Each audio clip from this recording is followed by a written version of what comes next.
Welcome to Stories from the Breakroom, where the real stories of work come to life.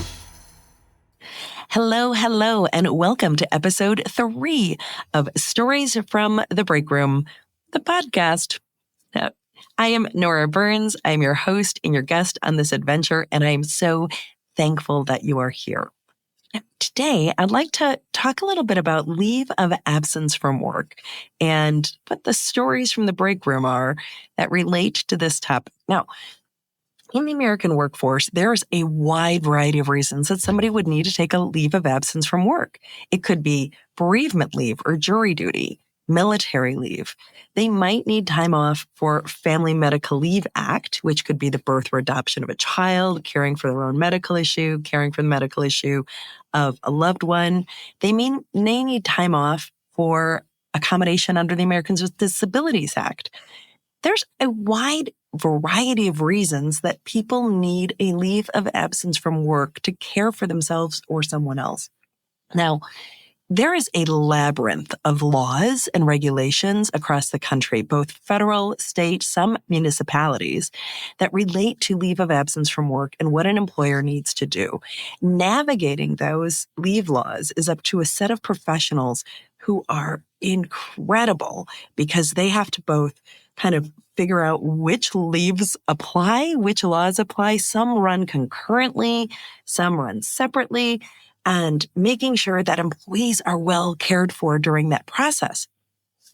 Some are really incredible at that. And unfortunately, based on some stories that I've heard from the break room and from people that submitted their stories regarding leave of absence, some aren't so great. It's when employees are in trauma that we have an incredible opportunity to bond the relationship and make it stronger. You've heard me say it before, you will hear me say it again, that it is an employment relationship. We remember the employment part. There's paperwork, and payroll, and benefits, and all of those types of things that come along with employment. And there's the relationship, which is really the bond between an employee and employer in terms of the fact that they feel empathy and care and help in developing their skills and that we listen to them. The core elements of any relationship. It's an employment relationship. People can get employment in a vast variety of places. It's really the relationship part that keeps people engaged and reaching beyond the baseline requirements of a job that keeps them working for us for 2, 5, 10, 15, 20 years. And when things are not going well, man, that's a huge opportunity to show care and love and support.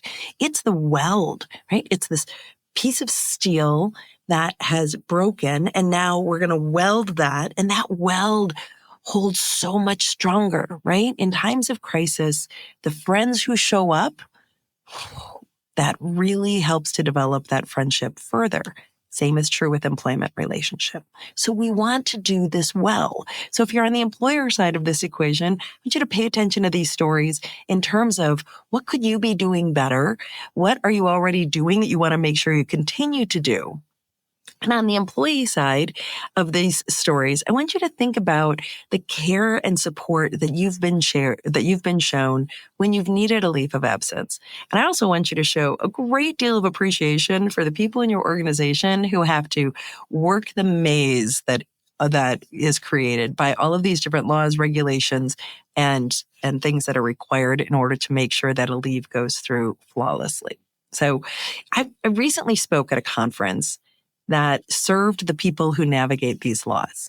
And, this is such an important role. Done well, it so has an incredibly positive impact on the workplace culture as a whole. And in advance of that conference, I asked some friends, some family members, people in this community to say, could you share your stories with me about leave of absence? And I want to explore those stories with you. Now, one reason that people take leave of absence from work is actually workers' compensation, that something has happened, an accident has happened at work, and they need time off to care for their medical ailments related to that. And that is one type of leave of absence. Now, in my asking friends, family, and people in this community what their stories were, I had one person who shared that they had had a workers' compensation incident. And they said, when I asked them how they felt about how that process worked for them as an employee, their response was that if they ever have another workers' compensation, they will drag their bloody carcass across property lines so that they don't have to claim it as a workers' comp. And that tells you everything you pretty much need to know about what they thought about that process. They did not feel like they were valued or treated well. It felt like they were having to work against the tide in order to get the care that they needed. They did not feel loved and cared for in this situation. Now, I'll share with you that I've had workers' compensation. I've had 2 accidents at work, 2 accidents and injuries at work. One when I was an executive. It's a little embarrassing. I fell down the stairs of the hotel where I was attending a workers' compensation conference. It was, oh my gosh.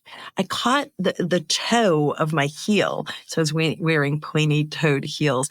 And there was a little lip at the top that I missed of the carpeting. There was a little pocket of carpeting that had popped up. And I managed to navigate and catch my toe directly in that. And I just went over and over down the stairs. Worse is the manager of that hotel property actually came around the corner laughing, and I was injured. I've never stayed at that brand of hotel again since then. That was, the impact little customer service story in the middle of all of that. But in that workers' compensation scenario, I have no memory of it being difficult or challenging. It was smooth. It was all, but I was handheld through the entire process. Now, I've also had a workers' comp as the undercover employee. Not something I wanted to experience at all. Now, what had happened in that scenario is I had run into the back room, not recklessly. We had a customer waiting for something, and I walked quickly into the back room, and my foot hit a grate. So in back rooms, storage rooms, you'll notice that there's often this was a drip line. It had a drip line underneath it. And there was a grate on top of it. And normally that grate is there to make sure nobody steps in the hole, right? But my foot hit the grate gave way. I went down, I went tumbling, and I managed to injure my back on the way and tried so hard to not have to go. But after realizing that this was not something that was going to be shaken off, I needed to go for care. That process was incredibly grueling.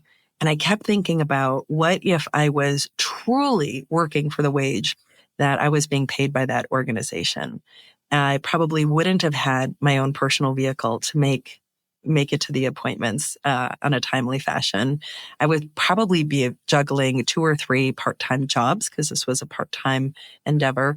And I would have had to take time off from the other part-time jobs to go to the medical care for the job where I had gotten injured. Now, what had ended up happening, what we found out is that the manager of that location had actually cleaned all of the grates the night before, but unfortunately put them back in the wrong spots. So the grate that I stepped on was actually a grate that was meant for a different hole, which is why it didn't properly fit, which is why when I stepped on it, I went tumbling. But that process was so grueling that I actually exited the process and went to my own private healthcare.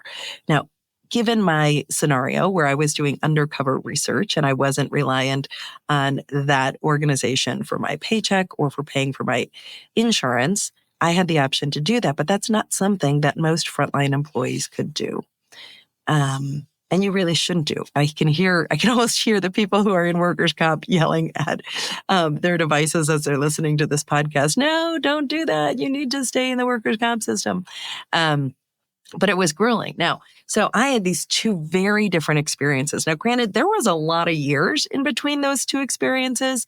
So maybe that would have shifted it. But it did seem that when I was in a position, power and authority, I was pretty much treated with kid gloves through that. So I want you to think about that. Those of you who manage leave, are we treating people who are different in different roles in the organization differently based on when they have a workers' comp? just think about it, consider it, because that should not be the case. We should be looking out for employees equally. Now, when I asked people about their experience, we had the person who said I would drag my buffalo carcass across the property line. I also had somebody a couple of people who shared stories about Family Medical Leave Act. In one case, there was a woman who had gone out for the birth of her child, an incredibly joyous and a magical experience. She was a manager in the organization, and she reports getting calls weekly about work issues. Now, if an employee is out on family medical leave, they're not working. They should not even be able to log into the system. And some organizations I've talked to actually purposefully disconnect them from work systems because they feel so strongly, and they make sure the employee knows that that's why. Like, you're not getting terminated. Don't panic. We're disconnecting you from the systems because we're putting your health and your care first. So you're going to be out on leave. That means you're not working. You're out on leave. That means you're not working. So you don't need to be checking in on us. You don't need to be doing things to move the organization along. You're on leave. And this woman reported that she got calls every single week that she was out on family medical leave. And only 1 month in, she was family medical leave affords up to 12 weeks of time off. And she was taking that time for the care of her child and herself. And 1 month in, she was called into the office that she needed to come into the office. And she needed to come in because they wanted her to fire her team. This isn't a good scenario for anybody. And they were like, we didn't want them to hear it from somebody else. So now you've brought in somebody who's on leave of absence, shouldn't be doing that, to do a really negative task, a really painful task that has to happen in downsizing that team and firing that team. It sends conflicting messages to everybody involved. It's not a good experience for the employees who are receiving that notification. It's not a good experience for the person who's on leave of absence. And quite frankly, it's a violation of the Family Medical Leave Act. Again, I am not an employment attorney. Please always contact an employment attorney for specific questions on the laws governing leaves of absence. Now, that's a pretty horrifying story from that organization. Another employee told me the story about they'd had two very different experiences with family medical leave with the same organization. One was on the birth of their child. They knew when that was coming. She actually was doing a cesarean. They knew exactly when it was going to be scheduled. Everything went flawlessly. It was easy, simple, done. The other was on the adoption of a child, which they had been on a wait list. They'd been waiting for the arrival of the child. And then, even though it was expected, they didn't know the exact timing. And so all of a sudden, one day they got the call. We got the baby for you. We're moving forward. Let's go. It should have been joyous and amazing. She said it was a very difficult process because the manager that she worked for was like, what do you mean you're leaving today? Like now? Like, I didn't get any notice. They called regularly throughout the process because it went out so quickly. She was like, they kept calling me about things that needed to be tied up, but I was off attending to my baby and my family and all of the paperwork that comes with adoption. So very different experiences, one when it was planned and one when it wasn't. The reality is employees can't plan on all of the traumas and the life events that are going to come into play where leave of absence is required. So figuring out our patterns and our systems there are so wildly important. They all tie back to the relationship. Again, it's an employment relationship. We remember the employment part. There's taxes, there's paperwork, there's forms, there's laws. We forget sometimes the relationship part, that we are in a relationship of care and empathy and understanding. People can find employment in a wide variety of places, but finding an employment relationship that is healthy and not toxic, that's gold. And when somebody's going through trauma or they're going even through the unexpected joy of an adoption, their life is running at a very different pace and they've got all of this stress and things that are happening. And our ability to care for them in those moments, that is what forms a really strong bond. Any relationship that you're in, friendships, your significant other, right? The person that you've known since they were 4 and you were both 4, they are really cemented in times of trauma, in times of change, when life is going through a major change. That's where those get strengthened. And the same thing is true with employment relationships. We can be the weld that helps to keep things together and creates a stronger bond when we navigate this beautifully. Now, I'm not leaving you on a negative note here because I've got a story for you that you're going to love. When I was at this conference, I was at a conference to speak to a group of people who oversee leave of absence. I'm so amazed by these folks that do this. There's such a labyrinth of laws that they need to negotiate and navigate. And it has been a long time since I've had that role in an organization. I remember when ADA first came out and we thought that was going to be a heavy lift. P.S. That was not a heavy lift. Accommodating people who have disabilities to make sure that they feel welcome and that they are allowed employment. Since then, there's been many different interpretations of that law. There's also been the adding of new laws and regulations along the way. So I have such great appreciation for the people who oversee this labyrinth of laws and make sure that employees are having a great experience. Now, I was at this conference to deliver the keynote, and we had done the AV check already. I'd run the slides. We'd made sure everything was good in the room. And I said, I'm just going to go and run and use the restroom one more time before we fully mic me up. And then I take the stage. So we have half an hour before the event is going to kick off. So I go over across the banquet hall where everybody's having breakfast, and I go towards the restroom. At the bottom of the escalators, right where the restroom is an employee. Now, just as I'm going to do with all of the stories I share on this podcast, I'm going to disguise the name of the employee, even though they've given me permission to share it, because that's what we're going to do for this podcast. We're going to keep the privacy and confidentiality of employees and employers. And so I'm going to change the name of this employee for the purposes of this story. So as I was walking up to the restroom, I see the security guard standing there at the base of the escalators. And I'd seen her the day before as well when I had first arrived, and I'd caught her name tag then. Also, we put name tags on employees in all types of different roles. Your name is one of the best ways to really connect with somebody. Your name is important to you. Other people, their names are important to them. So when we provide those, let's do what we can to honor those people as the humans that they are by using their names. So I walk up and I say, "Hi, Angela. How are you today?" And Angela says, "I am great." P.S. When I ask security guards how they are on a regular basis, I get fine and good. I don't get great. So I am intrigued. And I say, "Angela, what's great about today?" And she says, "I love my job. I love my job." And Angela, what do you love about your job? Is it the fact that you get to be at this conference? You always meet new and interesting people? Is it that you love your manager, or that you get to carry a gun? Like, what is it that you love? She said, "I love this company so much."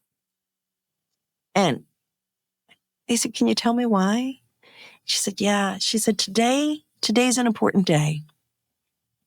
Today is the anniversary of the day that my mother died. The 1-year anniversary of the day that my mother died. And I said, "Oh, I'm so sorry. Like the pain and the hurt, and my heart aches for you. You've made it through the year of firsts." And she said, No, I'm good. I'm really good. But the reason I'm good is because of this company. The reason I am good is because of this company. And I said, "Can you tell me more?" And she said, "Yeah, my mom died unexpectedly. She was killed by a drunk driver. And I didn't get to say goodbye. I didn't get those last conversations. And my manager was so kind when that happened and so thoughtful.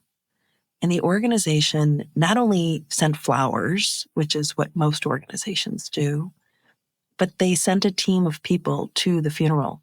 I had a team of people at that funeral.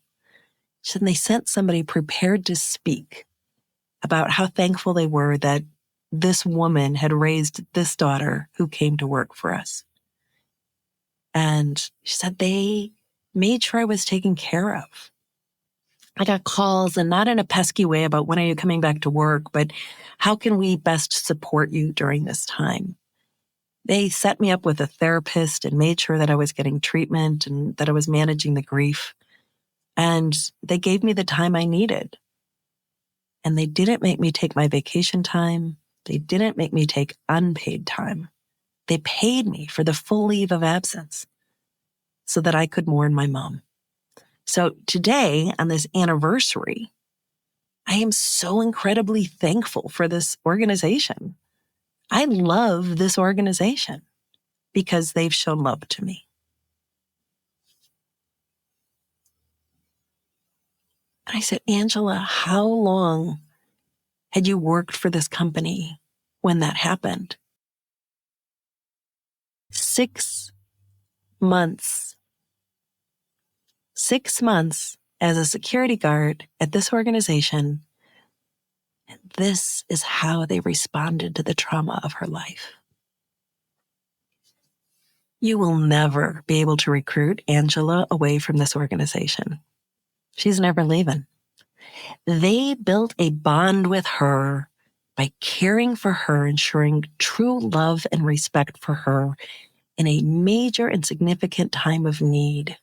She loves them. She's not leaving. I said, Angela, do you realize that you were not protected by any laws, no regulations during that time? Most organizations would have given you 3 to 4 days of bereavement leave and then maybe an unpaid leave. But that's it. Now, prove me wrong, listeners. Send me your stories of what your organization does in situations like this. Please prove me wrong that most organizations are not doing 3 to 4 days of bereavement and then maybe unpaid leave. I want to hear your stories that contradict that because I was thrilled by this story of Angela's. I'm saddened that she had to go through this. My heart breaks for her that she lost her mother in this incredibly tragic way. I'm so thankful for the time that I got to spend with my mom in her last week. And I hate that somebody took that opportunity from her. And I'm so encouraged by this organization's response. Now, she had only worked there for 6 months when that happened. And so often we would have said within too many organizations, oh, it's just a security guard, and replaced that role. Oh, there are no justa jobs. We need to stop using the term justa to define roles in our organization. We define them. We allow employees to describe themselves as justas. We don't add to that celebration of their role. We live in a capitalistic society. There's not a single job that we pay somebody to do that does not need doing. So there are no justa jobs. We need secure facilities. We need the security guards. And I'm so thankful that this employee saw her for the valuable and meaningful employee that she is, was, will continue to be. Angela's story is one that inspires me. I want to hear your stories that mimic that. And if you're thinking, oh, whoa, that was nowhere near what I had, I want to hear that story too. Let me know what you have in terms of leave of absence stories. But this is what I know. It would take such a significant event for Angela to leave that organization. And they essentially cemented a lifelong relationship with this employee by caring for her during her incredible time of need. What can we do to mimic that within our own organizations? To show love and care during times when employees need a leave of absence. And we call them to check on them in terms of how can we support them, not in, hey, we need you to come back to work, or well, when are you coming back to work? Or can I just ask you one quick question about work? No, they need to take care of themselves during that time. I look forward to hearing your stories about leave of absence. If they're great, they're good, they're bad, or they're ugly, let's explore those together. On a future episode, I will have somebody who is an expert in the area of leave of absence join us to explore this further. But for today, I really wanted to share with you the story of Angela and how spectacular it is when employers get it right. I'm Nora Burns. This is Stories from the Breakroom, and I'll see you next week.